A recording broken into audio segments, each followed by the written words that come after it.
इस वक्त बहुत सारी खबरें हैं और बहुत सारी ऐसी खबरें हैं जिस पर बात करना ज़रूरी है। लेकिन मैं एक अहम बात आपको इस वक्त ये बताना चाहता हूँ कि जिस तरह रियासत भर में आए दिन मुसलमानों के खिलाफ बाकायदा एक साजिश के तहत, एक प्लानिंग के तहत जिस तरह के मामलात पेश आ रहे हैं और जिस तरह के नए नए बयानात सामने आ रहे हैं और जिस तरह से पाबंदियां आयद की जा रही हैं, ये कहीं ना कहीं काबिल गौर और काबिल फ़िक्र है। लेकिन अफसोस के इस बात को लेकर कहीं ना कहीं मुसलमान संजीदा नज़र नहीं आ रहे हैं, या फिर हर बात को तस्लीम करने की यहाँ पर एक आदी हो गई है कौम।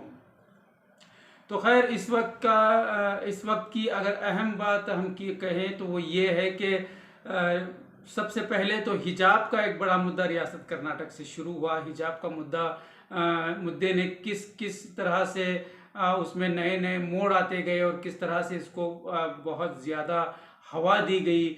और हिजाब को लेकर जो उड़पी से मामला शुरू हुआ था, वो वहाँ की जो बच्चियाँ थीं वो हाई कोर्ट जाती हैं, फिर हाई कोर्ट में इस पर सुनवाई होती है। तो जब हाई कोर्ट से भी फैसला हिजाब के हक में नहीं आता तो सुप्रीम कोर्ट का दरवाज़ा खटखटाया गया है। अब सुप्रीम कोर्ट का फैसले का इंतज़ार किया जा रहा है। लेकिन वो मामला अपनी जगह है। उसके फ़ौरन बाद मुसलमानों का सोशल बाइकॉट, यानी मुसलमानों से तिजारत न की जाने की बात कही गई और मुसलमानों को मंदिरों में बैठकर जो फूल वगैरह बेचते थे उन पर पाबंदी आयद करने की बातें कही गई और कई जगहों पर ऐसा किया भी गया। अब उसके बाद एक आम का जो सीज़न आ रहा है, आम के ताजिरों को लेकर वहाँ भी मुसलमानों का बाइकआउट करने की, वहाँ भी मुसलमानों से तिजारत न किए जाने की बातें कही गई।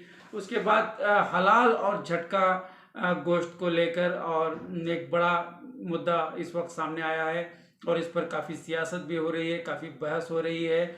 और कहीं ना कहीं ये कहा जा रहा है कि अब हलाल और झटका दोनों को यहाँ पर हटाकर इसका तीसरा जो सॉल्यूशन है, जो जानवर को बेहोश करके यानी शॉक देकर, इलेक्ट्रिक शॉक देकर उसके बाद उसे ज़बह करने वाला जो सिस्टम है उसे राइज किया जाएगा। उसके बाद अजानों का मामला सामने आया। माइक में अजान दिए जाने को लेकर एक तनाज़ा खड़ा हुआ और ये खुले तौर पर कहा गया कि अगर मुसलमान माइक में, लाउड स्पीकर में अजानें देते हैं तो कहीं ना कहीं मंदिरों से हम ज़ोरदार भजन लगाएंगे। या हनुमान चालीसा की बात राज ठाकरे ने कही तो प्रमोद मुतालिक ने भजन की बात कही थी। खैर, ये नैरेटिव उस तरह से चलते रहता है। जैसा कि हिजाब का मामला था, वहाँ गौरतलब बात है कि हिजाब के मुकाबले में केसरी शॉल को लाकर खड़ा कर दिया गया। तो फिर कोर्ट के लिए ये बहुत ही कठिन परिस्थिति थी, कोर्ट के लिए काफ़ी एक मुश्किल घड़ी थी कि वहाँ पर हिजाब और शॉल के बीच तीसरा रास्ता इख्तियार करने वाली बात थी। तो वहाँ पर कोर्ट ने तीसरा रास्ता इख्तियार किया और दोनों ही पर पाबंदियां आयद करते हुए यूनिफॉर्म को अहमियत दी गई। फिर उसके बाद ये इस वक्त का जो मामला है, एक तरफ अजान है, एक तरफ भजन है। तो अब दोनों को मद्देनज़र रखते हुए ये फैसला लिया जा रहा है कि दोनों ही अपनी अपनी जगह लाउड स्पीकर को बंद करेंगे। लाउड स्पीकर में एक्टिविटी, मजहबी सरगर्मी या मजहबी किसी भी किस्म के भजन हो या अजान हो नहीं चलाई जाएगी। वो बगैर माइक के अपने अपने इबादत गाहों में अंदरूनी सतह पर, अंदरूनी तौर पर उसको अमल में ला सकते हैं।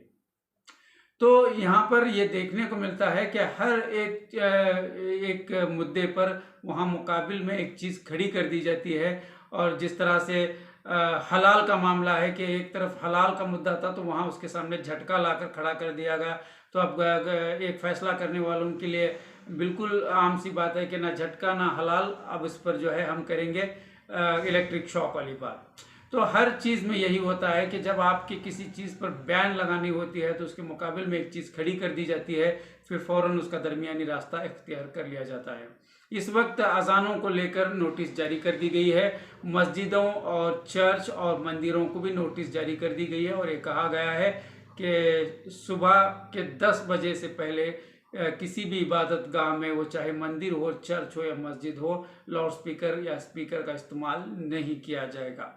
और आज ही की बात अगर कहें तो एक आध मसाजिद में अजानें नहीं हुई और बाकी मसाजिद में जो वॉल्यूम का एक पहले ही सर्कुलेशन पास हो चुका था कि इतना ही वॉल्यूम रखना है, तो वॉल्यूम कम रखकर अजानें दी गई हैं। लेकिन आने वाले दिनों में कहीं ना कहीं मुकम्मल सुबह की अजानों पर पाबंदी आयद हो सकती है और होगी भी, क्योंकि जो भी चीज़ है, जो भी कानूनी तौर पर फैसले आ रहे हैं उसको तस्लीम करने की बात खुद उलमा भी कर रहे हैं और जो हमारे लीडरान हैं वो भी कर ही रहे हैं। और उन्होंने कहा है कि जो भी कॉन्स्टिट्यूशन के दायरे में जो भी फैसले आएंगे उसको हम तस्लीम करेंगे।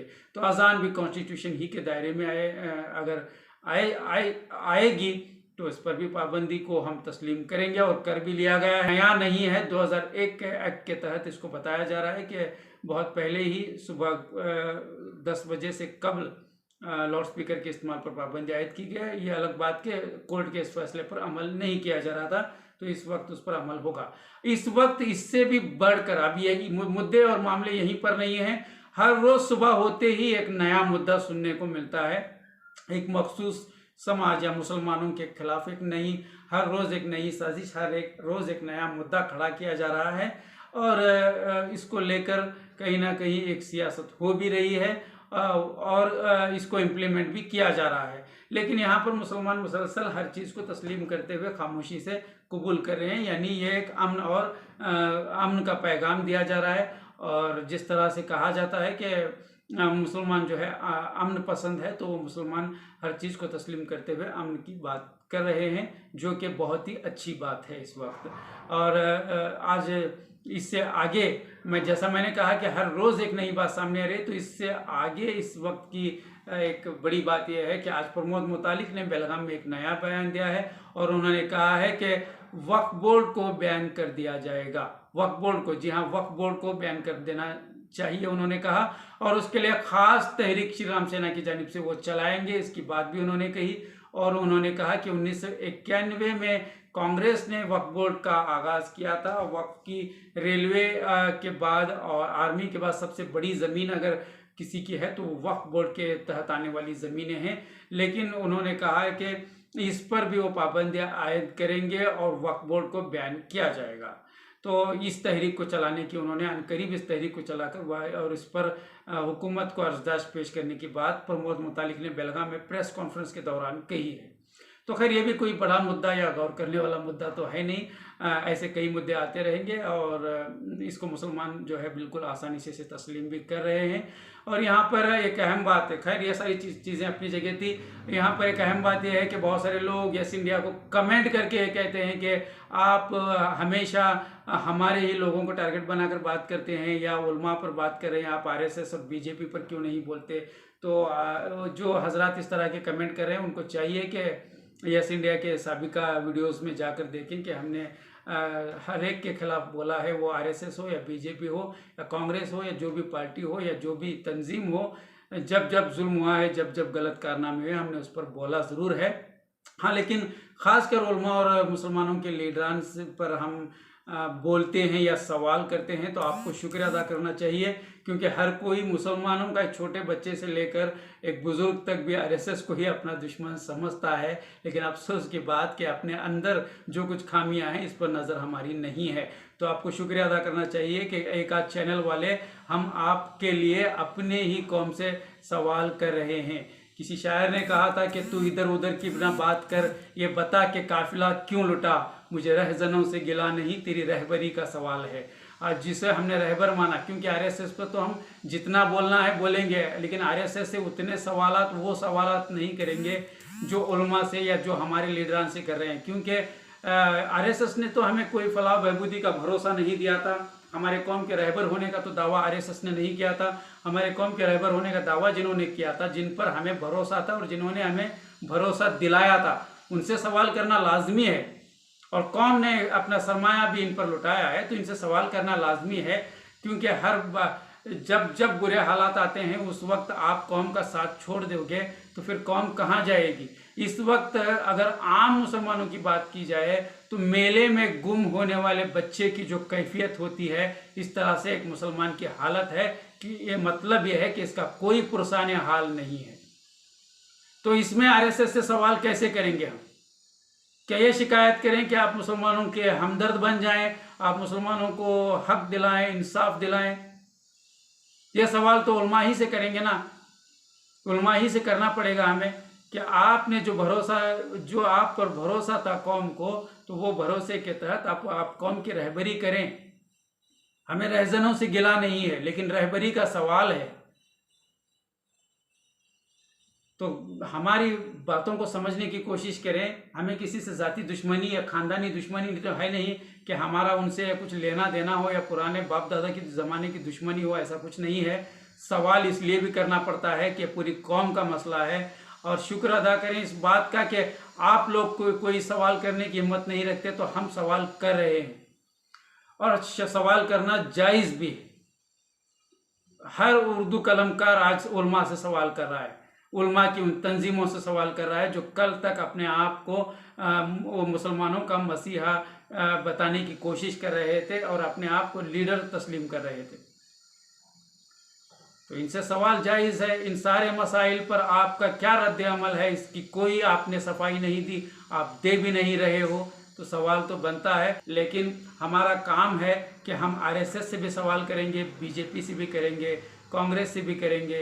लेकिन कांग्रेस से सवाल करने का इस वक्त कोई ख़ास मकसद तो नहीं हो सकता और कांग्रेस इस वक्त शायद सवाल सुनने के मोड़ पर भी नहीं है।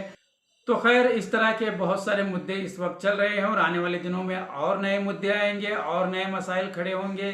उम्मीद है इसी तरह से इन सारे मसाइल को तस्लीम भी किया जाएगा। अमन का पैगाम अपनी तरफ से हम जारी रखेंगे। जो भी होगा वो देखा जाएगा। खैर, इस वक्त रमज़ान का मुबारक महीना चल रहा है, रोज़े और तरावे और बाकी इबादत के साथ हम गुज़र रहे हैं और दुआ भी है कि अल्लाह हमारी इबादतों को कबूलियत का दर्जा अता करे। तो खैर, आज के लिए इतना ही नाज़रीन। इंशाल्लाह इस पर और मज़ीद तबसरा और कल एक नए मुद्दे के साथ हम हाजिर ज़रूर होंगे। तो देखते रहें यस इंडिया।